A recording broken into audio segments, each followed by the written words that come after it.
joined by Professor Mark Metcalfe of the University of Virginia. He's a retired naval cryptologist from the US Navy who is now enjoying a second career as a professor. Professor Metcalfe now teaches at UVA's McIntire School as a lecturer in global commerce, teaching students what it's like to do business in China. Prior to that, he taught traditional Chinese literature, primarily focusing on the art of war. So it was by attending his class on the exchange semester that I discovered the richness of the art of war. He has given presentations on his research at the US Naval War College, the US Naval Academy, the Judge Advocate General Legal Center and School at UVA, the Institute of World Politics as well.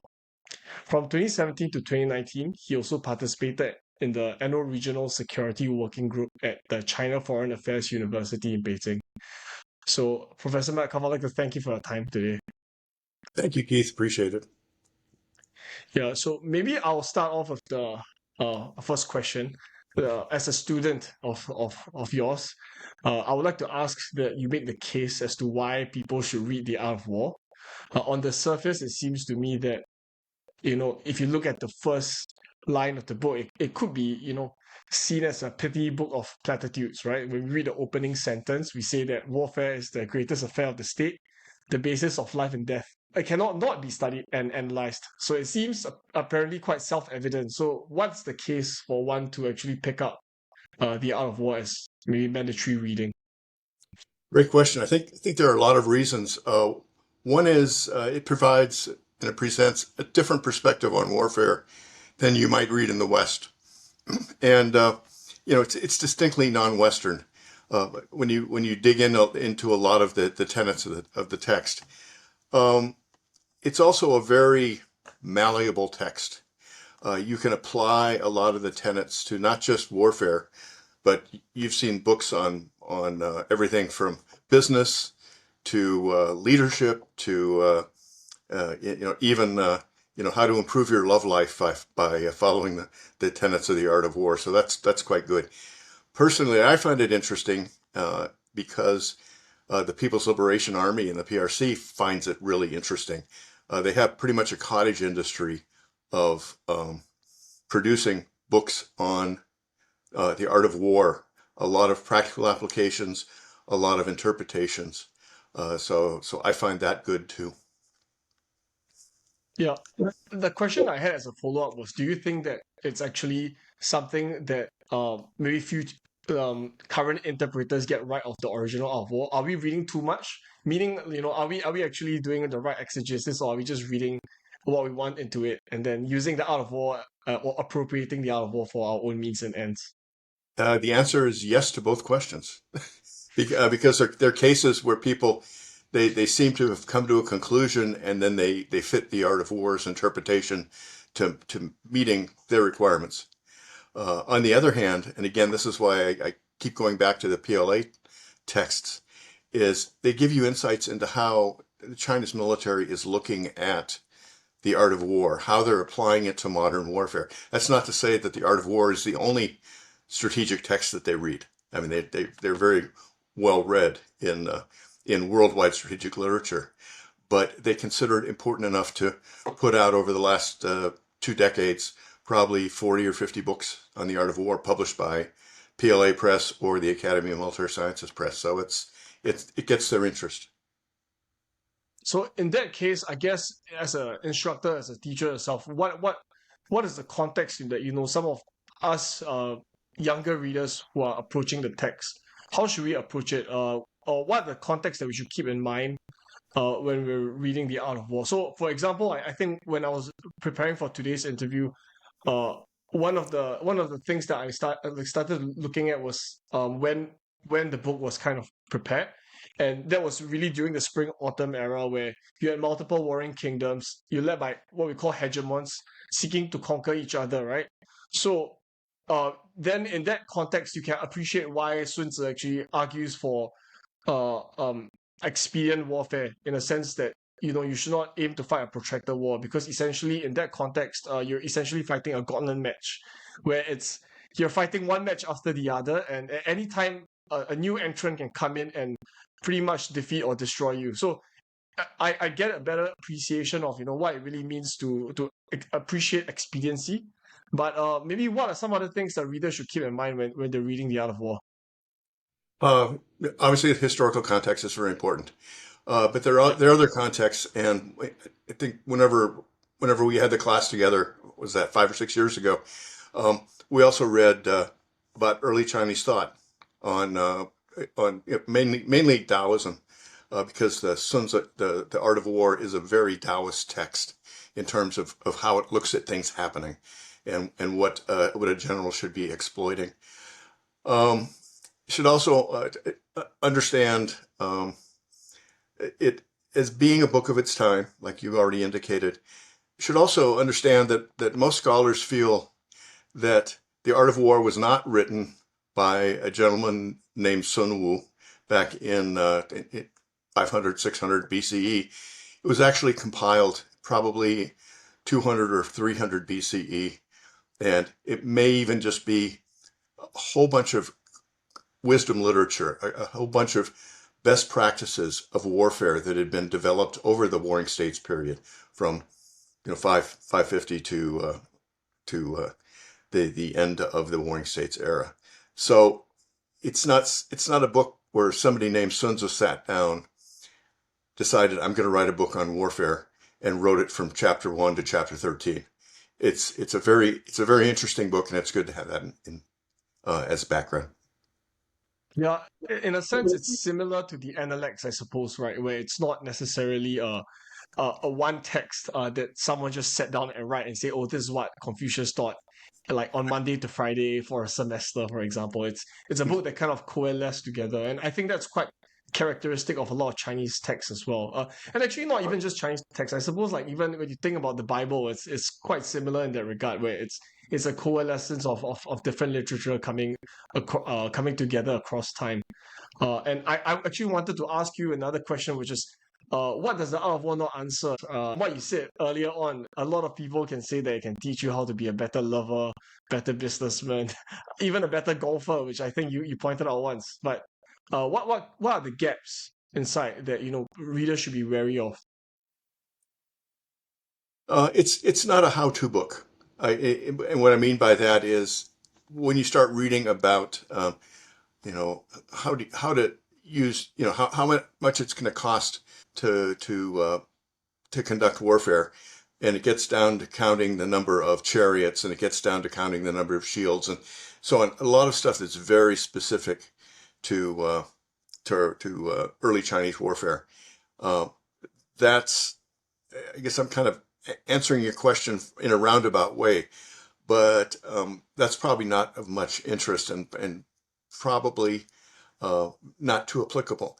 What's really important about the Sun are the tenets of the text, and part of the thing that makes the Sun Tzu so challenging as a text to read is the book is very nonlinear. You don't start at chapter 1 and read to chapter 13 and follow a nice narrative. It's very iterative. You'll see something in chapter 1 that gets repeated sort of in chapter 2. You may see it in chapter 3, but then it shows up in chapter 4 again. And the whole idea is there are a lot of concepts that are interrelated, and it's really difficult to go in and um, identify those interrelationships unless you spend the time to really go in and dig into how all those interrelationships work. I think that's why you have a whole semester trying to unpack the text in that sense. You can't just get it at one go. Although it seems short, I suppose, for a piece of classical literature. That brings me to my next question: is in what sense do you think the Art of War is a Taoist text? How does Taoism figure itself in the Art of War? I think the best person to answer that question is a gentleman named Francois Julien. And he wrote a really good book called A Treatise on Efficacy, which I used to inflict on my students every semester because it's a challenging book. It was originally written in French, and Julien started out as a classicist. So he really understands uh, early Western thought. And then he became a sinologist, and he really understands Asian thought and Chinese thought specifically. And he documents in the text how when you dig into the Sun Tzu, you see a lot of the concepts that are spoken of. For example, the idea of following cracks. That's an important part in, I forget which chapter it is in the Sun Tzu. The idea that the role of the general is to identify something happening way before it happens, so that nobody else is aware that it's going to be happening, and the general can take action. And that the example used for that is the example of a crack. And it says the general is good at identifying a crack almost before it develops, but as soon as it develops, and then he can take actions to make the crack move in the directions that's most beneficial to him. That's very Taoist. A lot of examples of water. The discussion of water during the fifth and sixth century BCE, very, very Taoist. And again, Sun Tzu uses the example of water in terms of the power of water being weak but being stronger than strength, and so on and so forth. So if you follow Julien's narrative and his explanation of the Sun Tzu, you just really get the insights into the Sun Tzu being a Taoist text. I thought it'd be useful to kind of delve deep into some of the quotes. I mean, or some of the object lessons I suppose one could derive from The Art of War.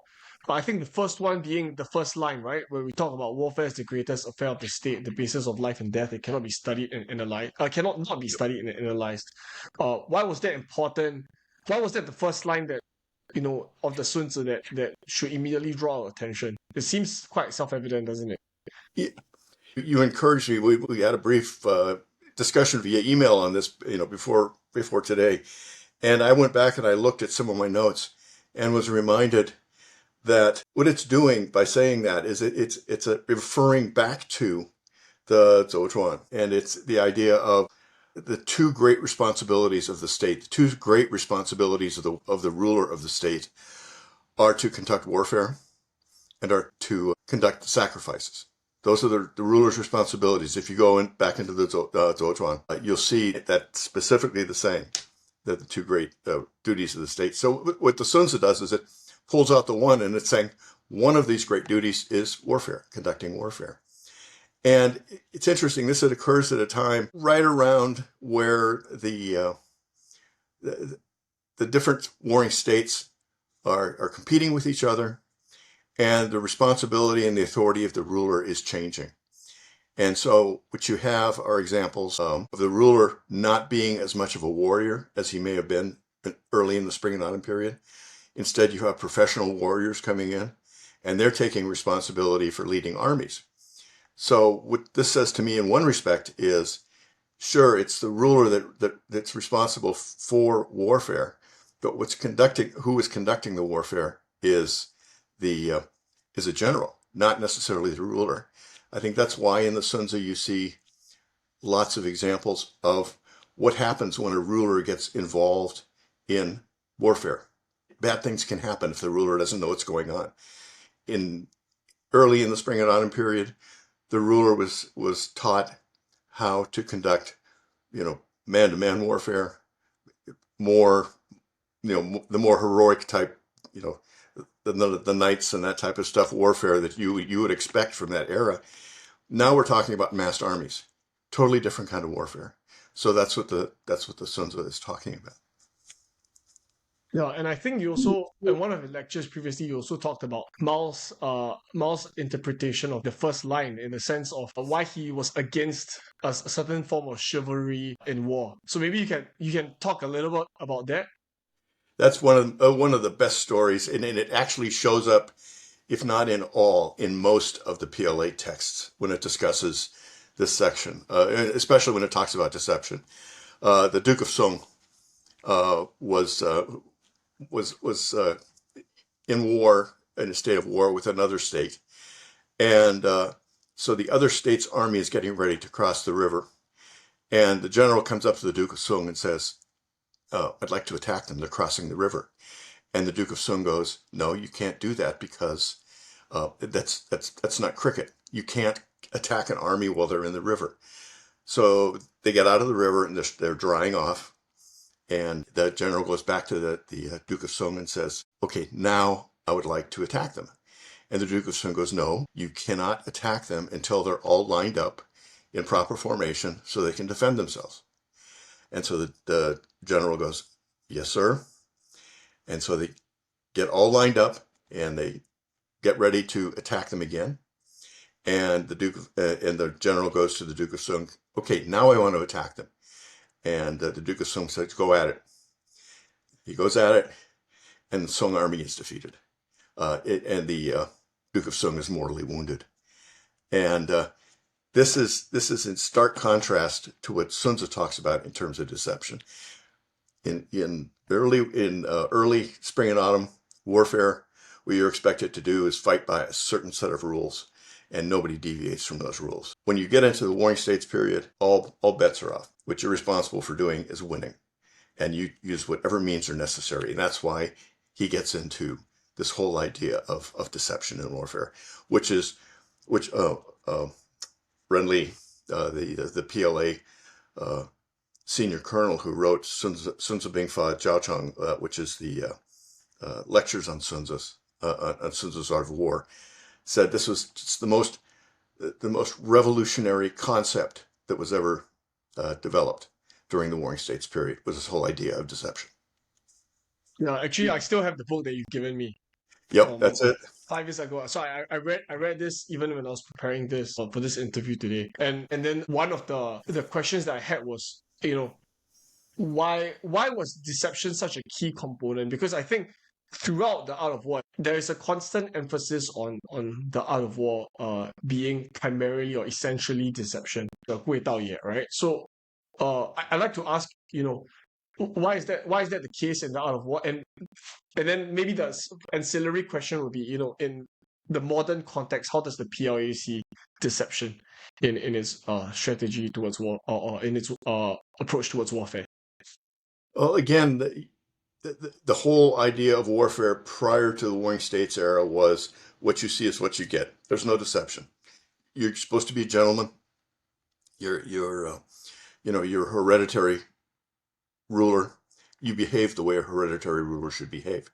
And when the deception came in, that changed things. My favorite interpretation of this whole concept of deception is in Renly's book, the book you just showed, because he goes in and he covers a couple things. Number one, when you see where deception is placed in chapter 1 of Sun Tzu, it's placed after you determine whether or not you should go to war, or it gives you certain criteria for going to war. It tells you the types of things you should be looking at. You should be considering which army's going to win, so on and so forth. That's all done. And then he goes into deception.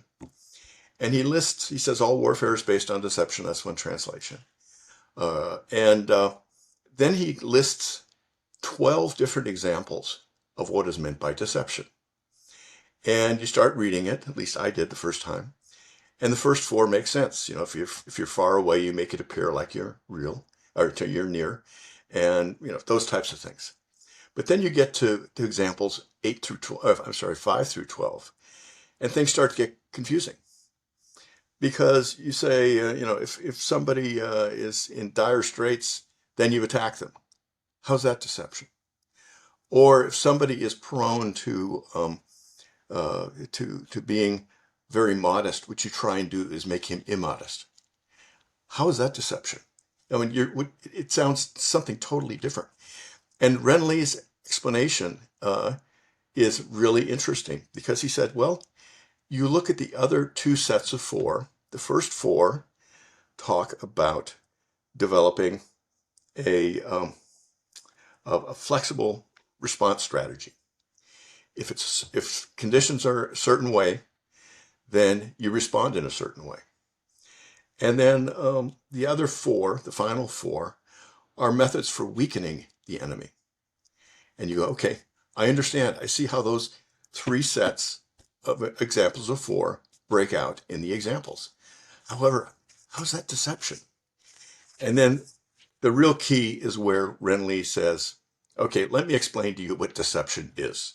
This is what the PLA is teaching at their Academy of Military Sciences. The book you showed is the Academy of Military Sciences textbook. And anticipating this question, I've got a quote from Ren Lee. It's my translation. It says, "The purpose of the way of deception is then aimed at comparing our strength and that of the enemy before implementing a military attack, using the art of command and strategic methods to as much as possible increase our advantageous conditions and reduce the adversary's advantageous conditions, and thereafter establishing our dominant position and allowing us to gain military victory at a relatively low cost." So it's basically doing anything we can to shift the balance of power in our favor. That's how deception is defined in it from the PLA's perspective, at least in that one textbook. Yeah. It seems to me that Gui in that sense would be the opposite of the Zheng, right? So it's the Yeah, conventional and the unconventional. And actually, one thing that when I was reading the text, I started to revisit Singapore's own military history as part of my own curiosity. And one of the things that I realized was our initial Minister for Defense. We call him the architect of Singapore's economy and defense. He read The Art of War as well, and he was influenced by it. So I think during World War II, he also wrote a commentary on what does the state actually do in war. And he said this, and I'm going to try to quote it because I just read it from his intellectual biography. He said that the state must first of all handle the expensive business of providing equipment, maintenance, and enlargement of the fighting forces, after which it must maintain the health of its population through adequate supplies of various necessities. And then he gave a third reason, and then the final point was that the state must prevent the enemy from achieving the above two aims as far as possible by means of military action. So it means that, to strengthen oneself necessarily involves weakening the enemy. And actually that was a thought that he had, which then became a military doctrine in Singapore, because in Singapore in our early years, how he conceptualized our defense force was that we needed to be a poison shrimp. The idea was that the cost of victory would be so deadly that any victory of foreign aggressor wages would essentially be Pyrrhic, right? So from the onset, the moment the British announced they were going to leave, he started building an entire weapons industry, started conscripting en masse, also at the same time integrating Singapore into the global economy. So the idea was that if you were to attack Singapore, it's actually much more expensive for you than to just be friends with us. So in that case, it's one way of deception, but it's also another way of, I think, another axiom of the Sun Tzu, which is to attack the enemy's plans. Right, so the highest realization of warfare is to attack the enemy's plans, and then to attack their alliances, and then to attack their army, and the lowest is to attack their fortified cities. Then necessarily, my next question for you would then be, what does attacking an enemy's plan actually look like? Well, let me make one modification to your question, and then I'll answer it. And I didn't discover this until a couple of years ago, or really pay attention to it. In Victor Mayer's translation, one of the three translations we read in class, he doesn't say attack an enemy's plans. He uses the expression to stymie an enemy's plans. Yeah. And then when you go in and you look at Ren Lee uses the same concept. He doesn't say attack, because I always had the question, looking at the classical Chinese, how do they translate that as attack? And what's the difference? Why do they use the same verb in the first three examples, and then the last example, when they talk about attacking cities, it's different? And what Ren Lee says is, you translate it as stymie. What you try and do is keep the adversary from meeting their objective. You don't necessarily have to attack it, face to face. There are a lot of different ways to do that, and I think a perfect example of that is the way that the PRC conducts a lot of its operations, its information operations, its influence strategies, those types of things, to try and get in and to stymie the plans and alliances. And I don't know if you remember from Ren Lee, one of the examples he gives is of a good example of stymieing plans is when the U.S. used their Strategic Defense Initiative to basically bankrupt the Soviet Union, the Star Wars initiative. And he claims that's a perfect example of how you use that to stymie plans. Yeah. And to be honest, when I was reading the textbook and you pointed me in the right direction, which is that you see a lot of American strategic thinking reflect the kind of Sun Jian conception of warfare as well. Even when he talks about being resourceful to extract as much as you can from your enemy in war. He raised the example of the US Navy SEALs in Vietnam. And I thought at first, that doesn't make sense. But his point was that what you want to do is to be as resourceful as you can for as long as you can. And that's something that you really want to teach your troops. And in the case of the Navy SEALs, he said that the resourcefulness was ingrained in them in a sense that it's intentionally taught as part of warfare, survival as a strategy as well. So I obviously I have to ask you, in your time in the Navy, where where else have you seen, this really kind of clear examples of great strategic thinking? Be it personal, recorded or unrecorded histories during your time in the military. Um, if I can again, I apologize for doing this, but slightly twist your Yeah, twist your question. feel free to. I'm the student, so it's okay. No worries. But one of the things that, and you've kind of highlighted this in what you just had to say. Uh, one of the challenges of the Sun Tzu is not every word in the Sun Tzu is a novel. I mean, everybody knows you go to war to win, and that isn't Sun Tzuan strategy. That's warfare 101. And a lot of times, what we do is we look at a text like the Sun Tzu and go, he said this. Wow, he must be really brilliant. And then you go back and you look at other examples of strategy, whether it's Clausewitz or Jomini or whoever, and you go, oh, he said the same thing. So this must be common to warfare.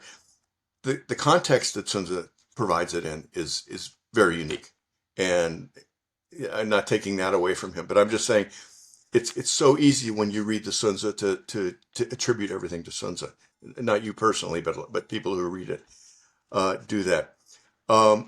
In terms of the Navy, the level I was at, I was a junior officer initially, and then I really didn't get involved in that much strategy during most of my career. But I'll go back and I'll quote some of the things I've read in PLA texts, which say we've gone back and we've looked at U.S. military planning, strategic planning, and it's amazing how many of the Sun Tzu concepts that they have adopted. In some cases, they even quote from the Sun Tzu, and they say, this was in this U.S. military report, citing it to as justification for their taking the course of action they are. They also argued, and I'm trying to remember which Secretary of Defense it was, U.S. Secretary of Defense.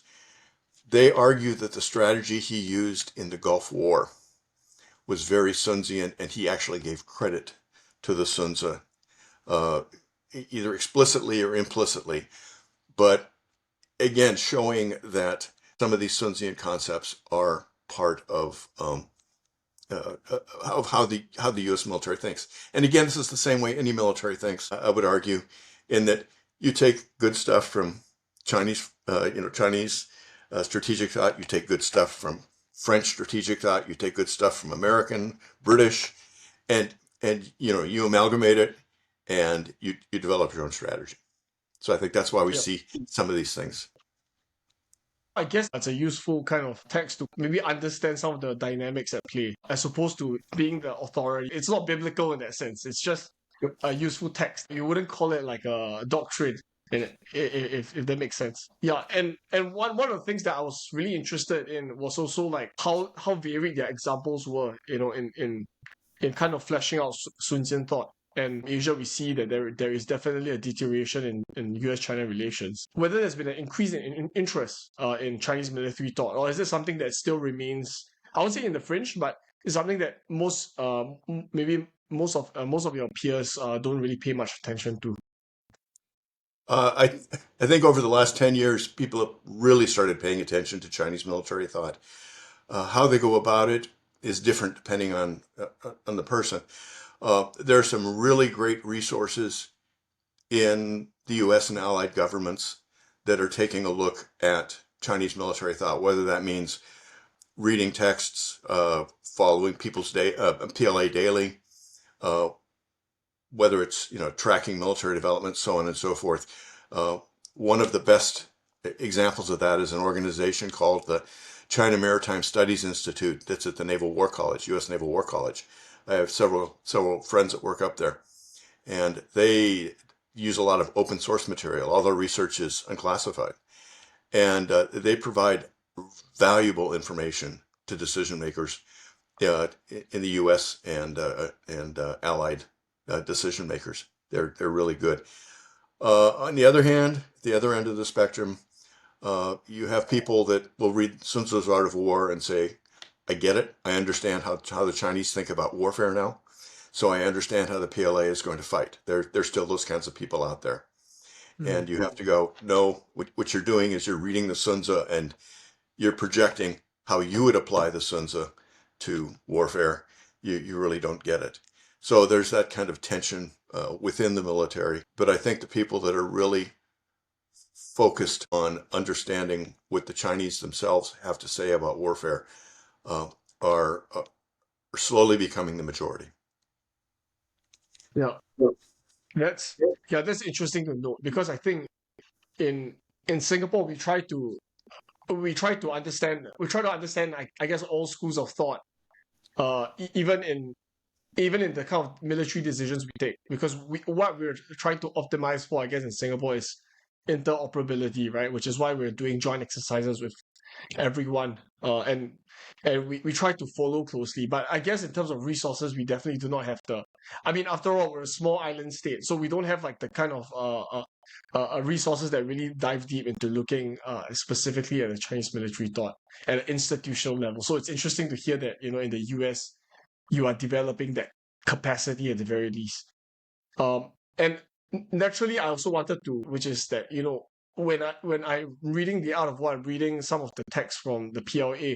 One of the conclusions that I got was that if you look at the three intellectual figures that affected a lot of their Chinese military thinking, it will be you had Sun Tzu, you had Karl Marx, and you had Mao. I'm not sure whether that's the right mix or whether I'm right in this hypothesis. But I wanted to ask you at least, what do you think their contributions were, maybe to modern Chinese military thought? If you could. Okay, this is my opinion. It's yeah.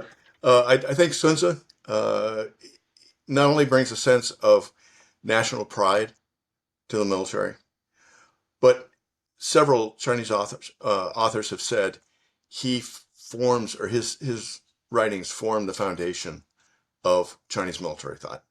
People always seem to go back to it. I'm constantly amazed when I read PLA Daily, for example, how often the Sun Tzu is referenced and how it's revered. So that's very important. I think Marx is interesting because the PRC uses him in his thought as a foundation, of the government, the philosophy of the government. Except he's a Westerner, which makes things at times inconvenient. How can you have your country's thought based on a totally foreign culture? But that said, Marx is providing the motivation for moving Chinese society toward the goal that he's provided, the ultimate socialist state, and Xi Jinping talks about that, and so he provides the motivation, I would say, and I would say less and less the specific details on what's happening, in part because Xi Jinping is basically co-opting Marxism and turning it into what he interprets Marxism as. The other one is Mao Zedong, and that's very interesting. It was about a year ago. I was talking with a friend. He teaches. His name is Peter Lorge, and he's he's a Sun Tzu scholar. He's a historian. He teaches at Vanderbilt, and we were talking about Mao Zedong and whether or not he read the Sun Tzu. And about 6 or 8 months ago, I stumbled on this presentation, and it said that Mao Zedong argued that he did not read Sun Tzu Bing Fa, the Art of War, until the mid 1930s, and that was only after somebody accused him of basing uh, his military thought on, I forget which other text. I want to say the Dream of the Red Chamber, but also Sun Tzu Bing Fa. And Mao responded by saying, "I've never read it, but since people are accusing me of reading it, I will read it now." And so he started reading it right around the time, 1935 Zunyi conferences, where he supposedly had this revelation.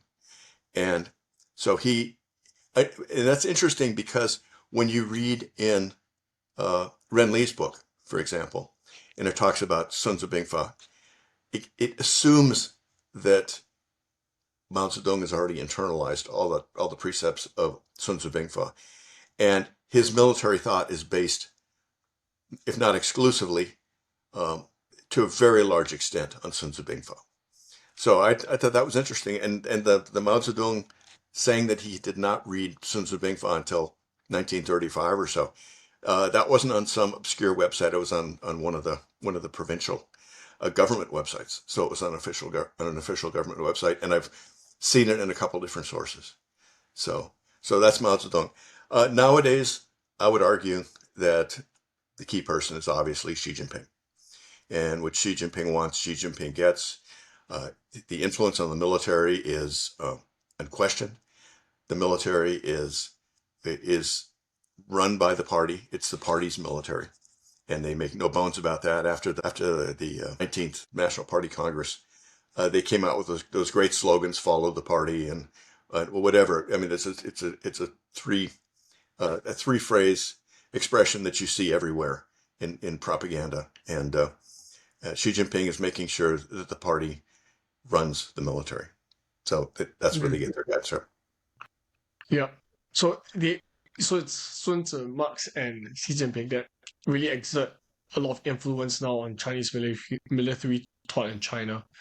Um, and I think the next question I had that was a natural follow-on is because I understand that you read a lot um of the translations that come out of the academy. But I also wanted to ask a little bit more about your experience going to China and working there.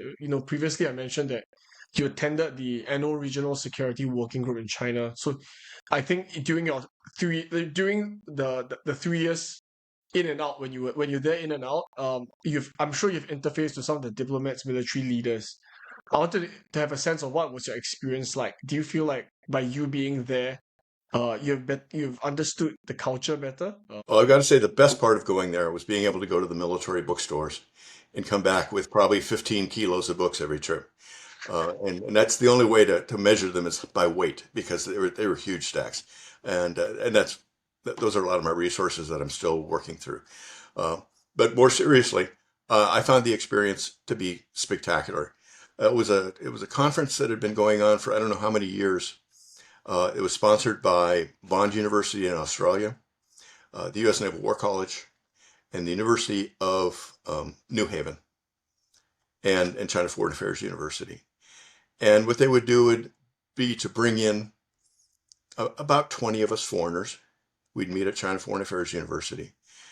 And then for 4 days, they would bring in a senior military, political, or academic expert on a specific topic. We'd meet with that person, one person in the morning, one person in the afternoon. The person would come in and give a talk about an hour long, typically, on a specific topic, say the South China Sea. Talk about tariffs.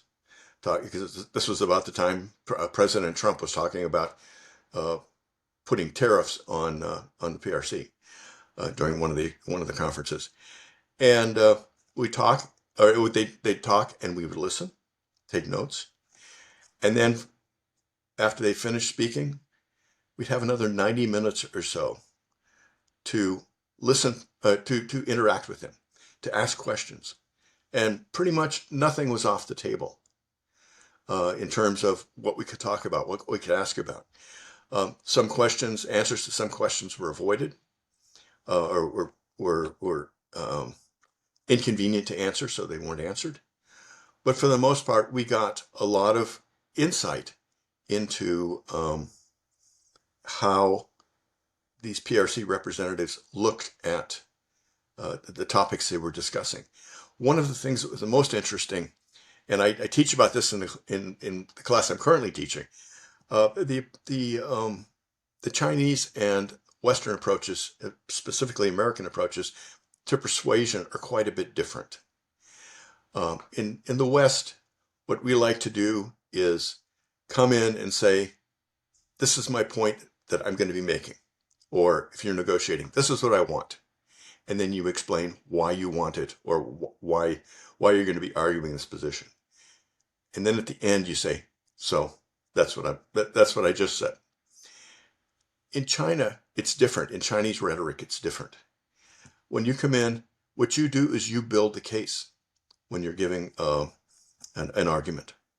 You say, this is a reality. This is how we look at things, so on and so forth. And so, because of all this, this is my conclusion. And this is from a sociology article back from, I read it in grad school probably 30 years ago. And I still assign it to the students because it's basically a study between groups of businessmen at the time.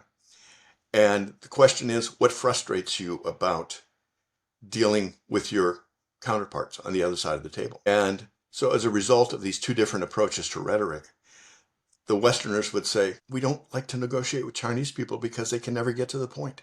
They're always talking around things and they never do. And then they ask the Chinese people, well, what do you think of negotiating with Americans? Oh man, they're so impolite. They come in and demand something, and then they kind of explain what they're going to do. But it's really impolite. They don't do us the courtesy of it. And so, I bring that up because that was one of the real benefits of listening to these Chinese experts speak. They would explain in detail why they came to the positions they came to. You may not agree with their interpretation. You may not agree with their conclusions, but at least you understood what they were talking about. And I found that extremely valuable, and I also found it a very useful case study in terms of cross-cultural rhetoric. And when I came back from the first conference, actually, I sat down and we talked about Sun Tzu, not sitting down and writing it from end to end. I sat down and in about 2 hours, I wrote a paper on what I picked up from the conference, and it was published in Naval Institute Proceedings magazine about 6 months later, just talking about how China looked at its role in the world and what it wanted to do with its role in the world, citing a lot of examples. Yeah. Do you think that the current climate between the US and China could facilitate more or less of these conversations? Because from my understanding, it seems to me that these conversations are useful in understanding how the other party communicates. Do you think to a certain extent that is lacking currently? Is there a space to build more of such platforms? I think there's definitely space to build more platforms, but I think politics is really getting things messed up, both from the Chinese side and from the Western side. From the Chinese side, there is a lot of concern about what you say and how you say it because you don't want to cross the wrong people. Similarly, in the West, there's concern about appearing to be too kind is the wrong word, but too approachable. Yeah, too polite. Yeah. And in some cases, maybe that's valid. In other cases, the point is, it's very important to develop relationships, and you can't do that without trust. And the way you develop trust, and again, I'll go back to what I teach in this other course. Two different approaches to trust building in the West and in China. In the West, there is an implicit expectation that somebody is trustworthy unless they prove themselves to be untrustworthy. In China, and this is according to some of the research I've read, relationships are everything. you need to invest time in the relationship to build that trust. There's no such thing as implicit trust uh, with a stranger. You only trust people that you really understand. And so unless you have those opportunities, you're not going to build the trust, which is not going to build those relationships. And so it's difficult. If I could make a slight detour, because from just the conversation so far, I think you really come to a place where I think you understand China very deeply, and I don't think that is something that is very common, or at least the people uh who have those experiences like you, they are not as spotlighted or showcased, I guess, in the US right now. So naturally, I wanted to ask, from your point of view, it's clear to me that you translate and analyze Chinese military texts.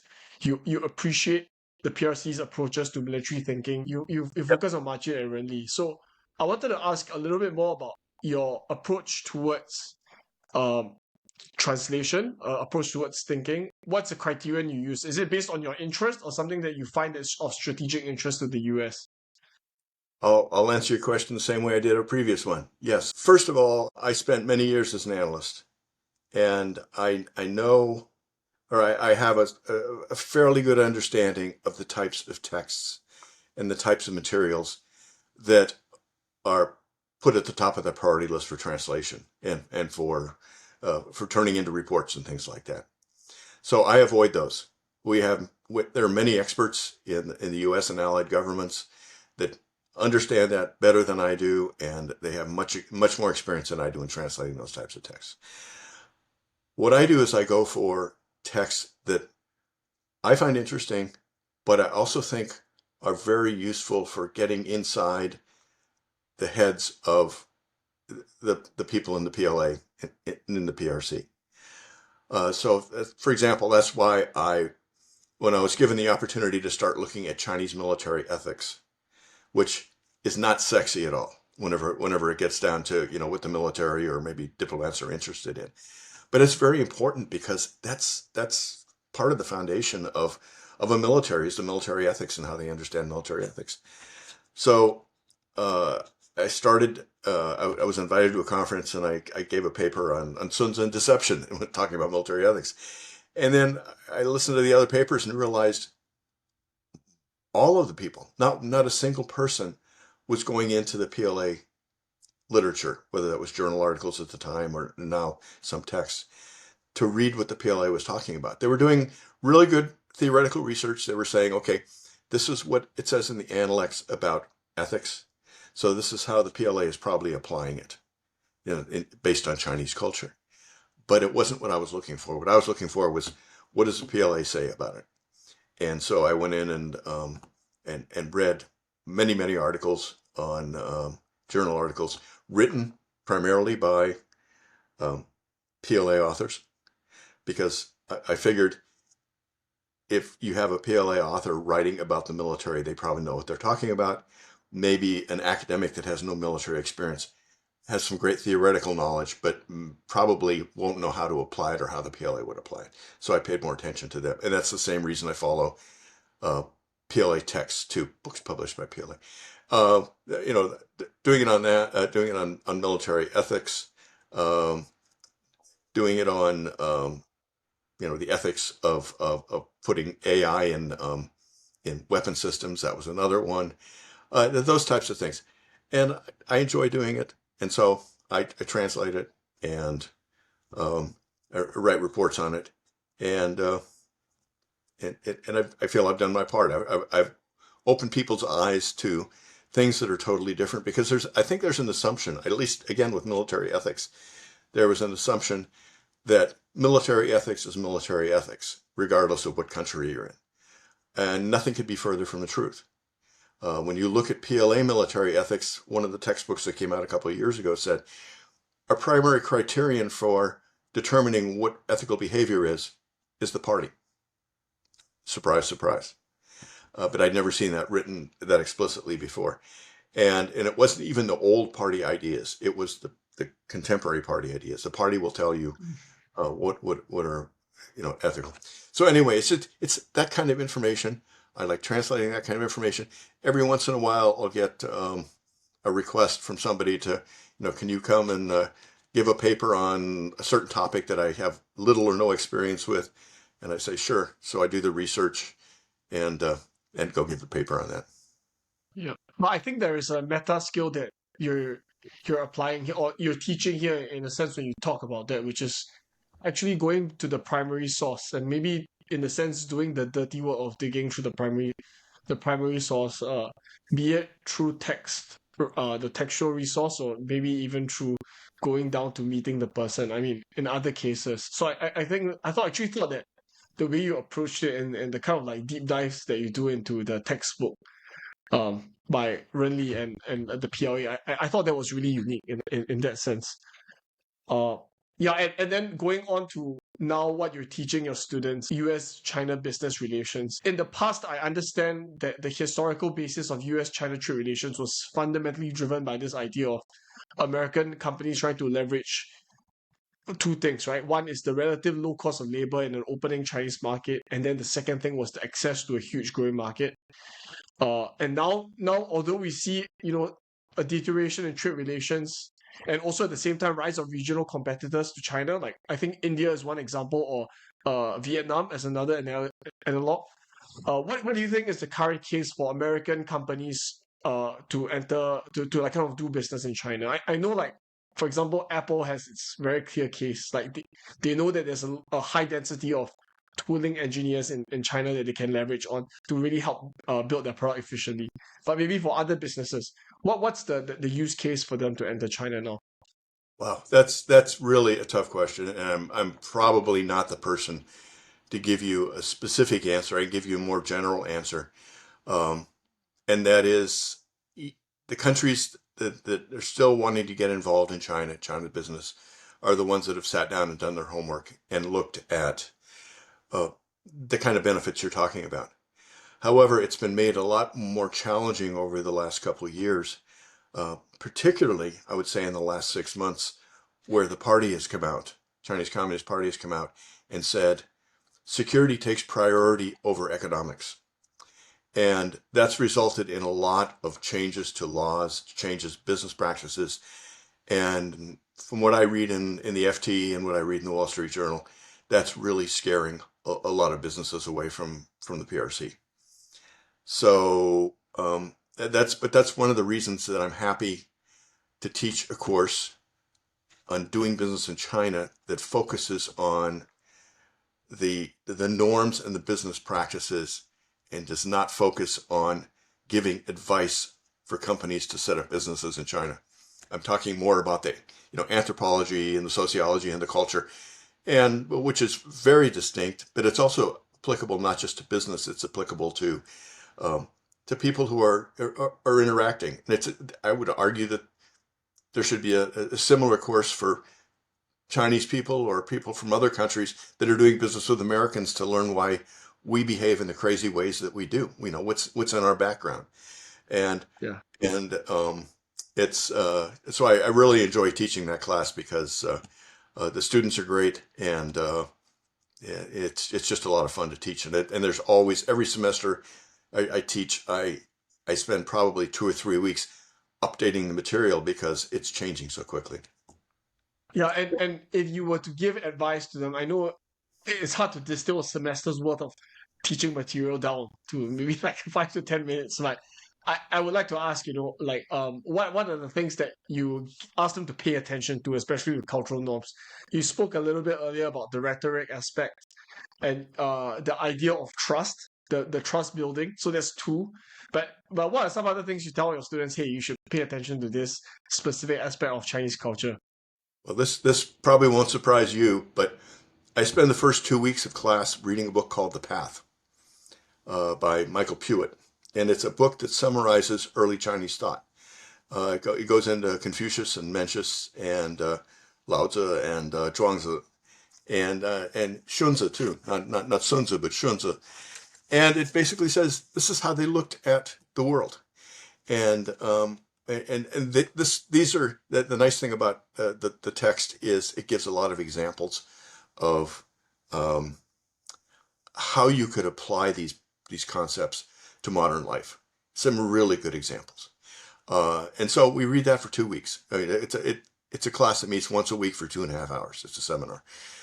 And the reason I do that is because throughout the semester, you see threads of this throughout, Confucian thought, Taoist thought, and the students, as they're reading about different practices, they're going, that sounds really Confucian, or that sounds like something that Mencius would say, and that's exactly why I do it. It's just very important. And then the next couple of weeks, there are two really great books that we read, 2 weeks apiece. We read. One is called Gifts, Favors, and Banquets, and it's a book about Guanxi, and it talks about how Guanxi works, and it's written by an anthropologist who did her field work in China in the 80s and 90s, and it gets really down into the weeds in terms of how the actual practices work and what you do and what you don't do and so on and so forth. And we also, since I'm teaching at a commerce school, we use some case studies, some Harvard case studies, talking about how you use Guanxi properly and how you use it and not properly and get fined a couple $10 million by the government. That's one. Another book is called Lies That Bind. And again, it's written by an anthropologist. And what that book talks about is situational ethics. When is it okay to lie? When is it okay not to tell the whole truth? And it's across cultures. That's the way things are done. That's the way we relate to people. Sometimes you don't want to tell the truth because you risk offending people, or you don't want to upset somebody, so on and so forth. And so that's a lot of fun to teach. And one of the things I keep highlighting as I teach the course is, okay, where do we have examples in our cultures? And we have students from multiple cultures take the class. And it's really fun because they go, well, yeah, we do that. We call that a white lie, but it's really a lie. But why do we do it? And so the other part of teaching this course is to consciously not other Chinese culture, but to say it's a different culture and you need to understand it. You may not agree with all the precepts, and I mean, those are some examples. And, we also bring in some speakers. We've had speakers with quite a bit of experience in China. Some of them dial in from Asia and give their experiences. And the students really appreciate that. So that's in 5 minutes or less. That's what I talk about. Right. One of the funny things that you mentioned about the Guanxi and gift giving that I found really interesting was that I think Ke Yujin she wrote a book on the New China Playbook. She spoke about Yep. how in 2013, after there was a clampdown on gift giving in China, like immediately there was an evaporation of the luxury goods market. uh, Yes. Essentially spending on luxury goods, like I think crashed for the next year. So it's interesting to see that, like, what you're saying, it really bears out in terms of the kind of real world implications. And so this was one of the anecdote that I got from a book that I found really amusing. And yeah, and then if I could ask you, which would be, if you were to, because from my understanding is that there is a difference in American and Chinese culture, right? You're steeped in the American culture. So for like someone that's really foreign, I mean, I'm a Singaporean. What are some of the quirks that you try to explain to your foreign guests or your foreign students? These are the things that are unique about American culture they should pay attention to. Ah, I really haven't had that exposure or that kind of experience, because I teach this class the second semester for most students, the second semester of their fourth year. Yeah, So this foreign students at UVA that I teach have been exposed to American culture for at for least a year. 18 months. And Yeah. so I really don't, they really seem to get it. They really, and one of the ways I can tell is they really are um, involved and really engaged in classroom discussions. And it's and I think that's one thing that if they'd been there not 18 months, maybe it was their first semester, maybe they'd have to be encouraged to speak out because Americans like to talk a lot, and so they'd have to to be able to be competitive with Americans in a class, they'd have to do that, and there's not a problem with it. Yeah, so I guess you can make the case that it's easy to fit in American culture. So that might be the insight right there, imagine. Well, the other thing I would mention is the best way to fit into a culture is to be in that culture. And I think you probably saw that whenever you were back in the States too. I know my Yeah. son, my son moved to Taiwan 15 years ago, and the first 2 years, he picked up so much about Chinese culture and language that it it was amazing. But that was he wasn't special. I mean, you do that by living it, being immersed in the culture. Yeah. All right. One of the last questions I had with regards to this topic of the US-China relations was more on the fact that US is also trying to project itself as a leader, I guess, in the global world order, and I mean we've heard about the pivot to East Asia in previous administrations. One of the things that I shared with you earlier was that we realized that in Southeast Asia specifically, the preference of US as a strategic partner vis-a-vis China has dropped from 61% in 2023 to 49.5% this year. So that means that there's been quite a significant decline. What would you, if you had the ear of someone like Secretary Blinken, what would you advise him to do to win friends in Southeast Asia?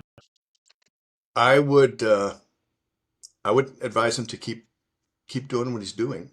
In part, and the reason I say that is I went and I read the report that you provided, which was an outstanding report. It was the granularity of it was just absolutely impressive. It's at ISEAS. Is Yeah, that the Institute of organ? Southeast Asia Studies.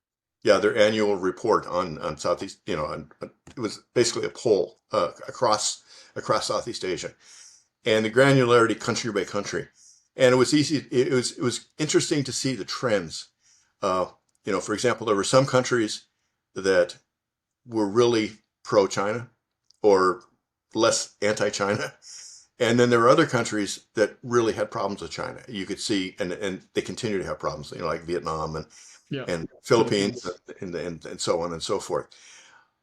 So it's such. I, I guess the point I'm trying to make is, when I say don't change anything, don't change the current path, because I'd be very interested in seeing how that report changes next year, especially with Mm. with all that's been going on in the South China Sea and excuse me, the East China Sea with Japan and so on and so forth. But I can't emphasize enough how interesting and how valuable that report was. I actually provided it to a couple of my colleagues, and they had the same response. It was just exceptionally well done. And Yeah. it gets you thinking about things that you may not think about superficially, but you start digging into things saying, well, why does Malaysia think this way? Why does Brunei think this way? And and then you really have to start digging. So I've just found that very interesting. Yeah. So the report actually is done by a think tank in the National University of Singapore. So it's something that we're very big on in the Institute of Southeast Asia Studies. They really try to understand Southeast Asia, because how I guess Singapore sees it is that our future lies in Southeast Asia. It's really good. Yeah. I'll go on to some closing questions. So these are like just really rapid fire questions that I'd like to ask my guests.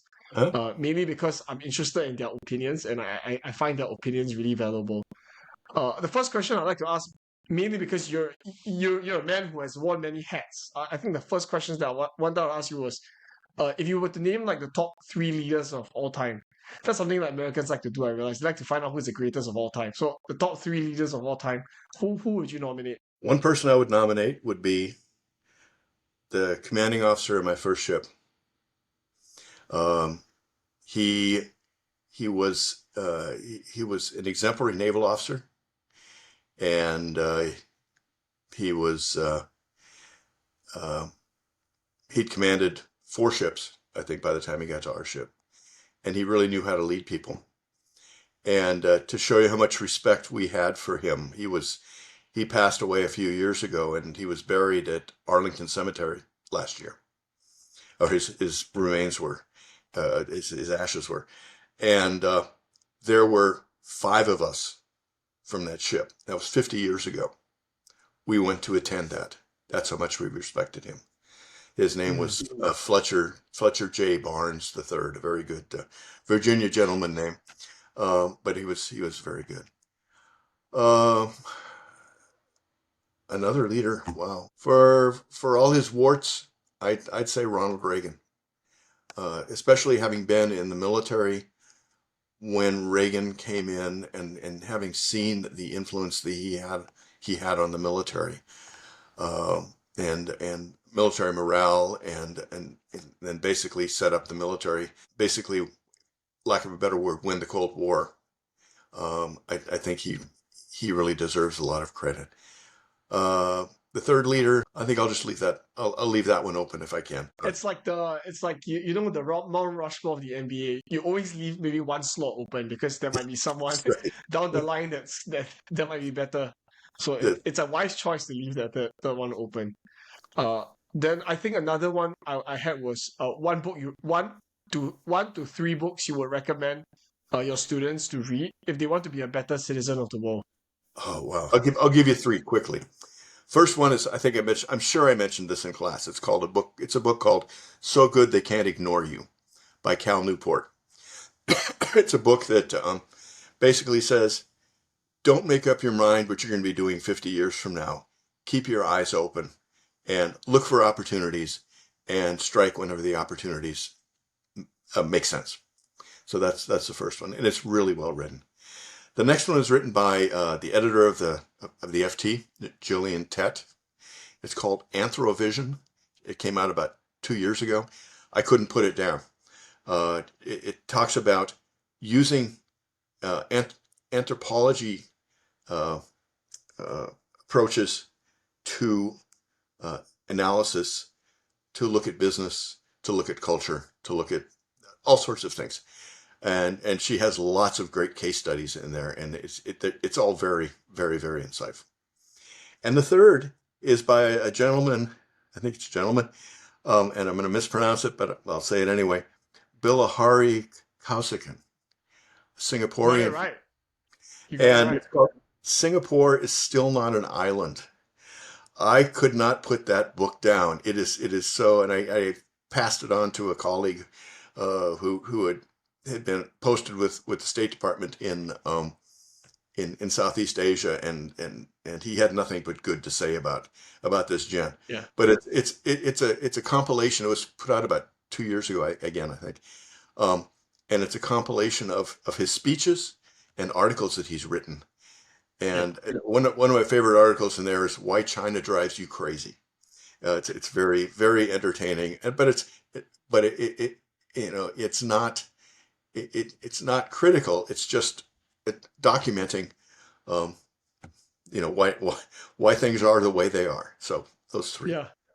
It's a fun piece of trivia. That's actually his second book. The first book is Singapore is Not an Island, right? I Yep. have the book actually. And he's known to be in Singapore our undiplomatic diplomat. Yeah. So Yeah. he is a man of wit.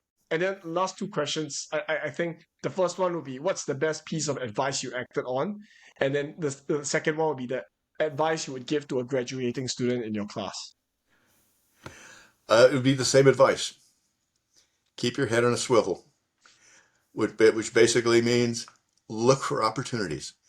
Um, Going back to Cal Newport's book, when I look at my career, starting out as a naval officer and then spending 25 years as an engineer, so on and so forth, and then ending up in Charlottesville and ending up teaching part-time at UVA, none of those opportunities would have occurred had I not always been looking at what was going on around me, and saying, "Oh, that looks interesting. I don't know anything about that.